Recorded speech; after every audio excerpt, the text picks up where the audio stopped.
আমি স্বপ্নেও ভাবিনি যে এতদিন পর বাড়ি এসে গাড়িটার এইরকম অবস্থাও আমাকে দেখতে হবে। গাড়ি খারাপ হয়ে গেছে? হ্যাঁ, কি করে খারাপ হইলো? ওই দুটো এগুলো কেটে দিয়েছে আছে। কি কেটে দিয়েছে তোরে? এই কেটে দিয়েছে। এই কেটে দিয়েছে? এবার কি হবে? গাড়ি চলবে না?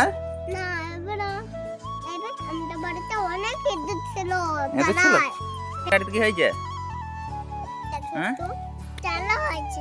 চালু হয়েছে না?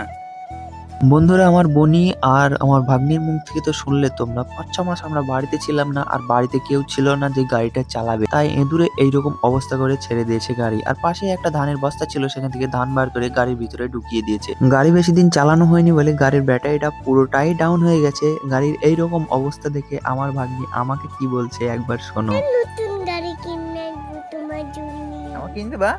তাই আমি আর বেশি দেরি না করে ব্যাটারি নিয়ে চলে যাচ্ছি, পাশে একটা গ্যারেজ আছে, ওই গ্যারেজে চার্জ দেওয়ার জন্য। তাড়াতাড়ি দোকানে ব্যাটারিটা রেখে আমি চলে আসি বাড়ি। আর এখানে এসে দেখতে পাচ্ছ আমি পাম্পার দিয়ে হাওয়া দিয়ে ধানগুলা বার করছি। বেশ কিছুক্ষণ ধান বার করার পর আমরা ফিল্টারটা লাগিয়ে দিই, আর ফিল্টারের অবস্থা দেখতে পাচ্ছ পুরো কেরোসিন বার করে ছেড়ে দিয়েছে। চলো, ভিডিও এইটুকুই ছিল, দেখা হচ্ছে নতুন ভিডিওতে। ভালো লাগলে লাইক, কমেন্ট, সাবস্ক্রাইব করবে। Bye bye.